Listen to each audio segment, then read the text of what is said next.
welcome to the MatchDayVlogs channel. As always, please remember to smash that like button, hit subscribe, because it really does make a difference to the channel. We're here at St Mary's Stadium to see Southampton take on Watford. The massive derby that we've anticipated for so long. It's slightly cold, it's a little bit damp, it's a bit wet out there, but the game is not cancelled because we're not tin pot and we got a real stadium. Who'd have thunk it? Jokes aside, it does feel a little bit criminal that we didn't actually create any content for the other wrong half of Hampshire derby, but here we are. Everyone says you've bottled Derby Day, but we're here for it today. Quite frankly, we didn't have enough aways, and also I've been in America for the last few weeks, so hey, what can I do? So we're actually very lucky to have you back. You're welcome. Right, team sheets are in, and it appears that we've basically gone unchanged with the win away at Stoke. I was quite pleased with that away win. I thought it was very uniform, very structured. A nice chat with some people in the Del Bar before this who thought the same. Hello to you if you're watching this. Our new signing, Larin, is on the bench, and we can see he's at least as tall as Ross Stewart. But you feeling comfortable with that? Yeah, boys looking beefy. The lineup's pretty good. I mean, why would you change it from last week? And what are you going to change it to? Like, that seemed for me the perfect lineup.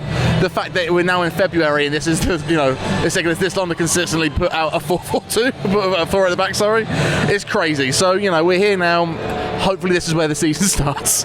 This is where the promotion push really starts to charge. And playoffs are still possible, aren't they? I mean, they're absolutely possible. I'm of the opinion if you finish third, you don't win the playoffs. So if we just squeak in there, we're in a slightly better position. So it's still a long way off. I still think we'll be here next season, but that's beside the point. I just want to see a decent performance. They said professional performance against Stoke. That's what we keep hearing. I don't think I've seen really many professional performances this season from the team. They don't really look like a professional side. So as long as we can just get that today, if we can somehow keep a clean sheet and just have a nice couple of games, if we can get a 2-0 win with 2 goals in the Northern, preach. It will just hit like no man's business, and that's what we want. Yeah, absolutely. I certainly think we are due a impressive win, but we'll see how that goes. Last time we were here against Watford, there was a 99th minute goal, which added to all kinds of excitement here in the stadium. I might just put in a clip right now. This would be quite something. It's a decent corner. Yeah!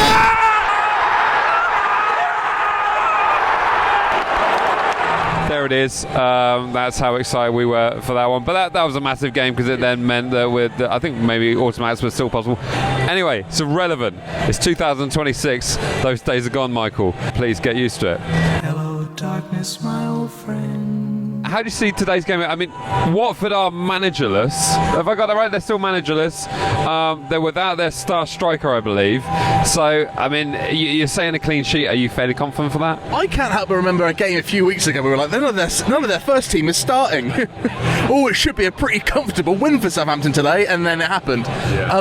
I don't know what I'm expecting anymore. I'm just hoping that they can just continue from where they left off and just be a good team. So I want a clean sheet. I want 2 goals. I want it to be over before 90 minutes, if you see what I mean. I don't want to be at 85 and going, oh my God, just end it. I just want it to be a comprehensive win that we're just keeping the ball. And do you know what? A goal for the new lad. I just want to see that. Yeah, absolutely. We don't want to leave it until the 99th minute. I mean, think of all those fans that leave early. We need to say a quick word on the departure of Adam Armstrong because we were in a situation where he was either needing to sign a new contract or we needed to get some money for him. I certainly wish him the very, very best. If he does happen to be watching this, I'm sure he won't be, but if he does happen to be watching this, Adam, thank you so much for your service to the club. I think I can rate him as a solid servant to Southampton. Maybe looked like he dipped his head in the last few weeks, but understanding that his contract was coming up, so it's kind of understandable it's going to be like that, but a loyal servant to the club. I mean, I think the best way that you can look at Adama is that he never stepped up. And he's amazing at Championship. He was so good for us in that season. Even this season, he's still our top goal scorer. Yeah. So in fact, you're only getting 7 million plus a little bit for your current top goal scorer is kind of outrageous. But I get that. Yeah. But we bought him to be a Premier League striker when he came in, and he just never stepped up. And then we went down again last season. He didn't step up again. So he was a great striker for us in the Championship. but what we needed isn't that. But you know, we'll never forget the Wembley goal. We'll never forget that, you know, that season. And to be fair, some of the goals this season, but also a lot of the misses this season. And the you know, I think for me that 1-on-1 against Portsmouth last week was kind of the. I don't mind if he leaves. I don't mind if he shoots off after that 1-on-1. And I'm just a bit surprised it's Wolves because you're leaving a sinking ship for a ship with a lot of holes in it. Yeah. So just good luck, Adam. Whatever you're doing. I understand when you're not returning our calls anymore, but it was nice. It was nice knowing you. No, indeed. We certainly do wish Adam all the best and every success at Wolves, unless the unlikely scenario that they get relegated and we've got to face them next season. So, you know, let's hope that doesn't happen, but we certainly do wish them all the best. Right, are we doing score predictions? You're going for a 0-something. What are you going for the other side? I am going to go for the nice big combo of 2-0 Southampton. That's what I want. I want 2 goals. Maybe an earlier one, and maybe just one in the maybe the 70th. Maybe the 70th. But I want a 2-0 Southampton. I don't think that's asking for much. I don't think it is asking much. The last 2 vlogs that we've done here, there's been some outrageous statement of something happening in the game with the Nathan Wood header. And I feel Nathan Wood might get a header. And we had the Ross Stewart call out as well. No, bring Ross Stewart on, then he'll get a goal. So I'm going to call out something random. I'm going to say there's going to be a goal today that goes in off the post. Okay. I don't know how random that is. I mean, it's quite vague, but there's going to be a goal today that goes in off the post, and I'm going for a 3-1 Southampton win. If we're doing extreme things, like I'm going to say we're going to score a proper volley. Proper volley. No half volley, a full volley. I don't know who it's coming from, but someone's going to have it. Maybe the 70th. Nice. You heard it here first. Right, anyway, that's what we think. Jack's going for a 2-0. I'm going for a 3-1. We're here, the sun's out. We're ready for an early game of football. Kick-off coming up.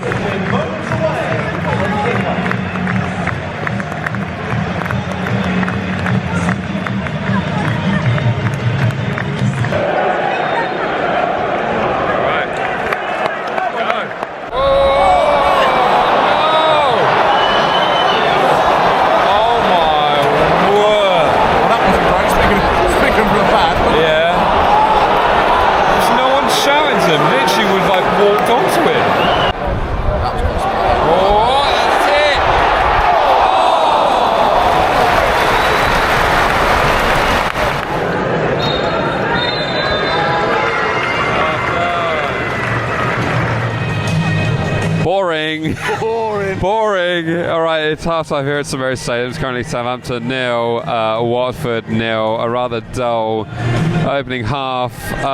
Pretty structured from both sides. I think we've maybe had the lion's share of the chances, although we probably gifted their best chance of when Perez had it around his feet a little bit too long and nearly conceded a rather embarrassing one. It's a bit slow though, isn't it? I mean, I don't know what we'll do to mix it up. It feels like one of those games where maybe we just need to roll a dice and see what happens. Yeah, I think we are a team that cannot pick a lock. That's what we know. We know that we can't pass it around the box and then sort of get it. So why aren't we having chance of just having a go of it outside the box and just trying a bit more? You're right, it's just been a bit slow, been a bit tepid. There seems to be a little bit less fire there, especially from the attacking line. I don't know what it is really. I mean, I think we're very lucky when Watford have had some really great balls into the box and no one there, and then the balls when there's somebody in the box have had pretty bad delivery. So we've been quite lucky in that sense because they have gotten at us. But I just kind of want a Doja to come on, take a little bit of spirit. Well, that's what I mean by rolling the dice. I mean, maybe bring on one of those new strikers. Well, the new striker that we bought, and also maybe bring on Sam Doja as well. See what he can do on the wing. I also think unfortunately Flynn's had to go off now after a really great challenge. It's a shame he got that hit, but I think he looks better in a 3 in the midfield as well. I think I've really hated him in it being that 2 all season. I think he's been really bad. Been lost. He has, but now he's in the 3. He can commit the challenges a bit more. You're not like relying on have to be the progressive pass. I thought he looked really good, but I'm excited to see Shade Charles the second half. That might be a little bit better, but I just think there's a little bit more there to give. There's something there. I reckon we can still get the result, but knowing what they're like shooting at this end in a second half, This is what I mean. I mean, we've had some decent performances on the wings here. I mean, James Breed's not really put anything wrong. I mean, Wellington's done okay. I mean,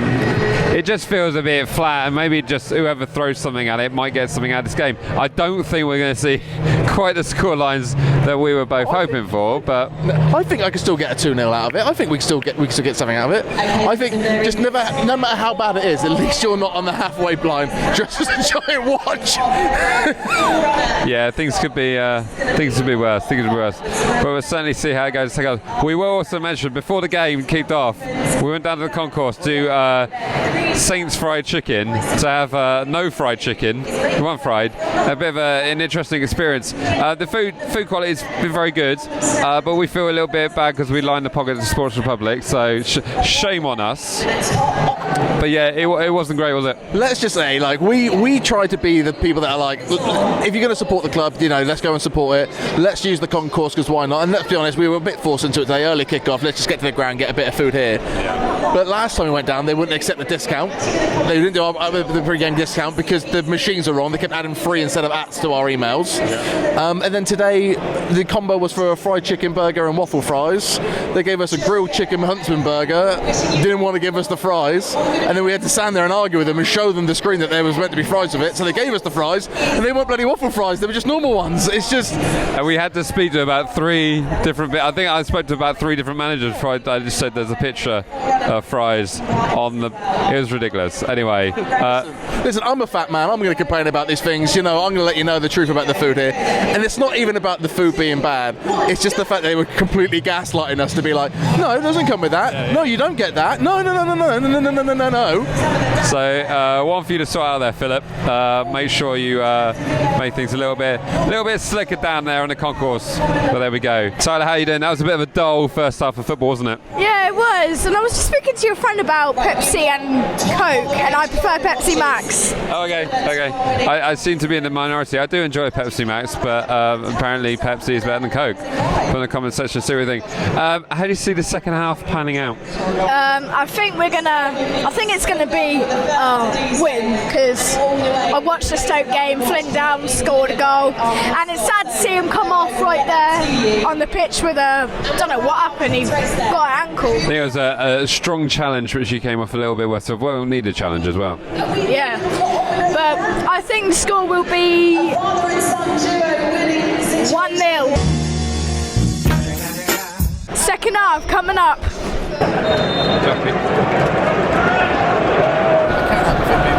They look like we're playing Leicester.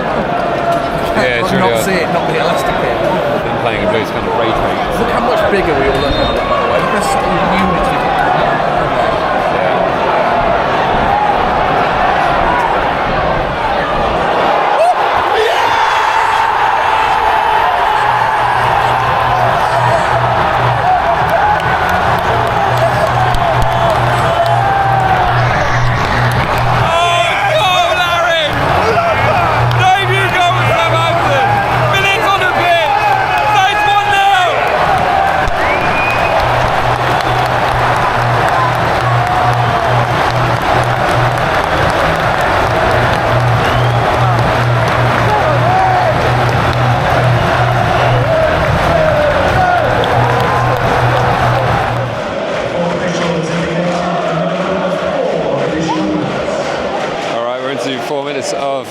Time it was St Stones going to Southampton 1,